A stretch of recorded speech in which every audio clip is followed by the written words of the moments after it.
4월 8일 수요일 요한복음 21장 15절로 25절 사랑으로 사역하라입니다.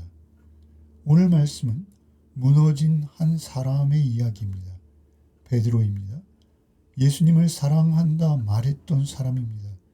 그런데 결정적 순간에 3번이나 모른다 부인해버리고 맙니다. 그는 실패했습니다. 크게 무너졌습니다. 스스로 다시 설 수 없다고 느꼈을 것이죠. 그런데 오늘 본문에서 예수님께서 그를 다시 찾아오십니다. 그런데 책망하지 않으십니다. 과거를 따지지도 않으십니다. 대신 한 가지만을 물으십니다. 내가 나를 사랑하느냐? 그리고는 그 사랑 위에 다시 그의 삶을 세워주십니다. 오늘 말씀은 3장면입니다. 첫 번째, 무너진 사람에게 사랑을 다시 묻고 다시 사명을 맡기시는 주님의 모습입니다. 두 번째는 사랑하는 사람을 어디까지 이끄시는지 보여주십니다. 그 길은 편한 길이 아닙니다. 십자가를 지는 길입니다.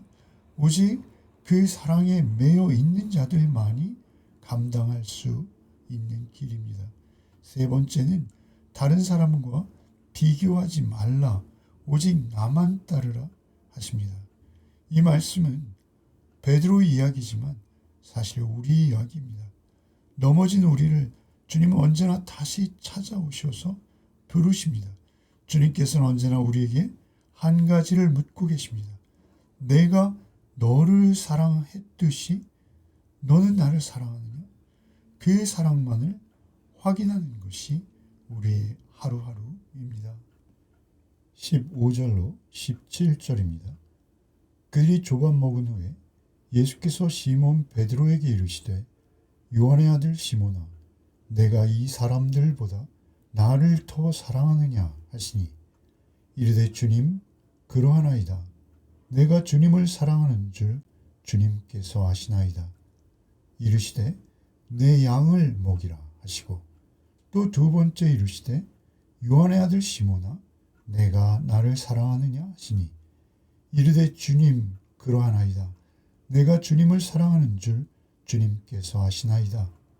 이르시되 내 양을 치라 하시고 세 번째 이르시되 요한의 아들 시몬아 내가 나를 사랑하느냐 하시니 주께서 세 번째 내가 나를 사랑하느냐 하심으로 베드로가 근심하여 이르되 주님 모든 것을 아시오매 내가 주님을 사랑하는 줄을 주님께서 아시나이다.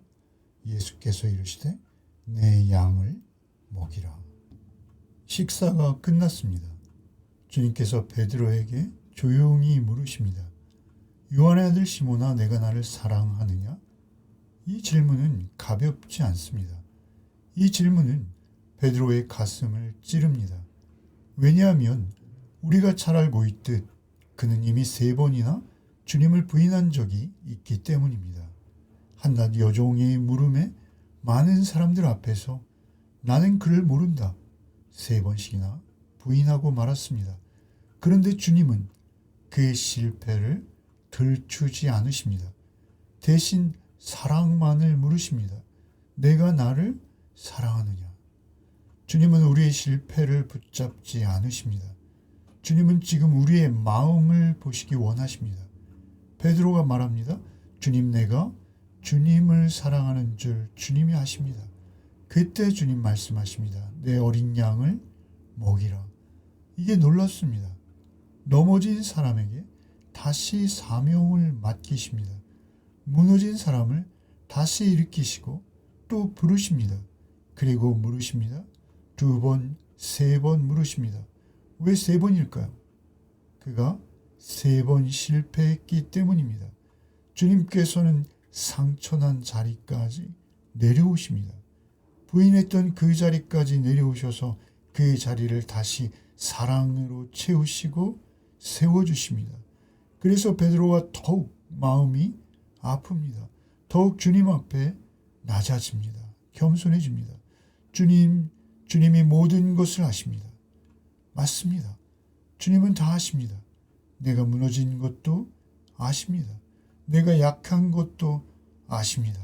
그런데도 다시 맡기십니다. 이것이 은혜입니다. 신앙은 완벽해서 쓰임받는 것이 아닙니다. 다시 사랑으로 세워주시고 살아남으로 쓰임받을 수 있습니다. 주님은 오늘도 우리에게, 아니 나에게 물으십니다. 내가 나를 사랑하느냐? 많이 아느냐가 아닙니다. 잘하고 있느냐도 아닙니다. 사랑하느냐고만 물으십니다. 사랑이 회복되면 다시 살아갈 힘을 얻고 사명은 다시 시작됩니다. 18절로 19절입니다. 내가 진실로 진실로 내게 이르노니 내가 젊어서는 스스로 띠띠고 원하는 곳으로 다녔거니와 늙어서는 내 팔을 벌리리니 남이 내게 띠띠우고 원하지 아니하는 곳으로 데려가리라. 이 말씀을 하심은 베드로가 어떠한 죽음으로 하나님께 영광을 돌릴 것을 가리키심이로라. 이 말씀을 하시고 베드로에게 이르시되 나를 따르라 하시니, 주님께서는 이어서 말씀하십니다. 내가 젊어서는 내가 원하는 대로 다녔다. 그러나 늙어서는 남이 내게 띠띠우고 내가 원하지 않는 곳으로 데려가리라. 이 말씀은 편안한 미래가 아니라고 말씀하시는 것입니다. 고난의 길입니다. 십자가의 길입니다. 그리고 성경은 이 말씀이 베드로가 어떻게 죽을지를 가리킨 것이다 라고 말씀하십니다. 참으로 이상합니다. 방금 회복된 사람에게 왜 이런 말씀을 하실까요? 주님은 우리가 가야 할 길을 숨기지 않으십니다. 사랑하는 사람을 속이지 않으십니다. 주님을 사랑하면 그 길은 십자가로 이어집니다. 그러나 그 길은 실패가 아닙니다. 그 길은 하나님께 영광이 되는 길입니다. 가장 가치로운 길입니다. 그래서 마지막에 한 말씀을 덧붙이십니다. 나를 따르라. 이 말은 단순합니다. 설명이 없습니다. 조건도 따르지 않습니다. 그냥 나를 따르라고만 하십니다. 사랑하는 사람은 결국 주님을 따라가게 되어 있습니다. 편한 길이 아니라도, 이해되지 않아도 끝까지 따라갑니다. 신앙은 사람이 보기에 좋은 길을 선택하는 것이 아닙니다. 주님을 따라가는 것입니다. 세상의 방향과 다른 때가 훨씬 더 많습니다. 주님이 계신 곳이 우리가 가야 하는 길입니다. 그리고 그 길은 때로 고통을 지나가야 한다는 것입니다. 하지만 그 끝은 분명합니다. 하나님의 말씀을 따르는 길이기에 하나님의 영광에 이르게 됩니다. 후회 없는 길이요, 사랑을 따르는 길입니다. 영원히 가치로운 길입니다. 20절로 25절입니다. 베드로가 돌이켜 예수께서 사랑하시는 그 제자가 따르는 것을 보니 그는 만찬석에서 예수의 품에 의지하여 주님을 파는 자가 누구오니까 묻던 자더라. 이에 베드로가 그를 보고 예수께 여짜오되 주님, 이 사람은 어떻게 되겠사옵나이까? 예수께서 이르시되 내가 올 때까지 그를 머물게 하고자 할지라도 내게 무슨 상관이냐? 너는 나를 따르라 하시더라. 이 말씀이 형제들에게 나아가서 그 제자는 죽지 아니하겠다 하였으나 예수의 말씀은 그가 죽지 않겠다 하신 것이 아니라 내가 올 때까지 그를 머물게 하고자 할지라도 내게 무슨 상관이냐 하신 것이로라. 이 일들을 증언하고 이 일들을 기록한 제자가 이 사람이라. 우리는 그의 증언이 참된 줄 아노라. 예수께서 행하신 일이 이 외에도 많으니 만일 낱낱이 기록된다면 이 세상이라도 이 기록된 책을 두기에 부족할 줄 아노라. 아마도 조반을 다 먹은 후에 잠시 예수님과 베드로가 따로 사적인 대화를 이어가며 걷고 계셨던 것으로 보입니다. 베드로가 그때 뒤를 돌아다 봅니다. 그들 뒤로 요한이 따라오고 있습니다. 그래서 묻습니다. 주님, 이 사람은 어떻게 되겠습니까? 이 질문은 우리 질문과 닮아 있을 때가 많습니다. 저 사람은 왜 저렇게 됩니까? 나는 왜 이 길입니까?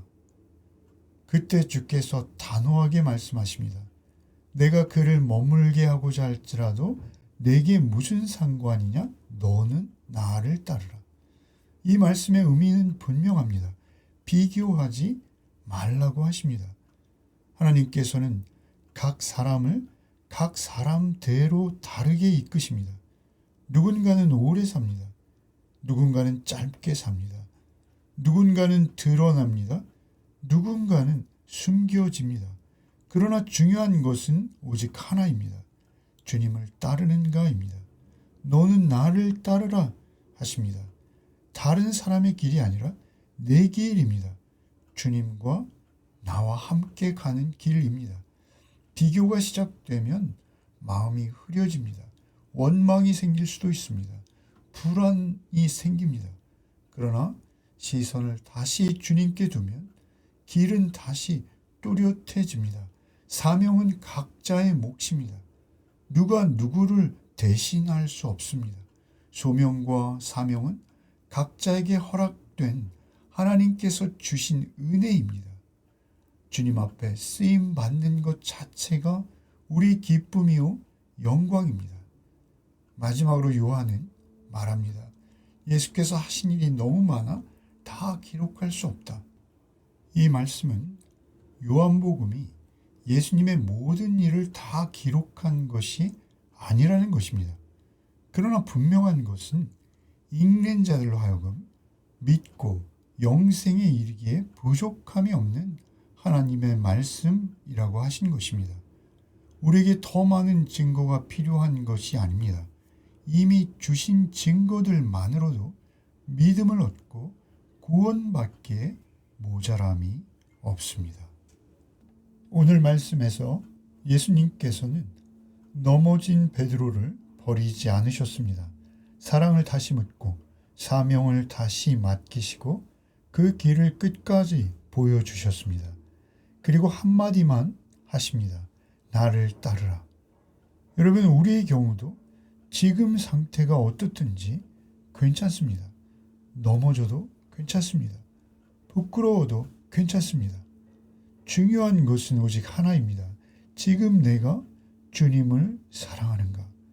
그리고 그 사랑을 먹고 마시며 따르고 있는가? 내 삶의 기준이 그 사랑인가만 중요합니다. 그 사랑이면 충분합니다. 주님은 끝까지 사랑만으로 우리를 세우시기 원하십니다. 사랑만 있으면 넉넉히 감당할 수 있게 하십니다. 오늘도 오직 주님의 사랑 안에서만 머무시는 또 하루가 되시기를 소원합니다. 기도하겠습니다.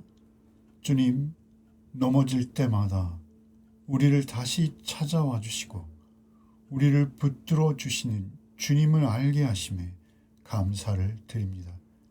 우리의 부끄러운 마음을 아시는 주님, 그럼에도 언제나 사랑을 다시 물어보시는 주님이심을 또한 감사드립니다.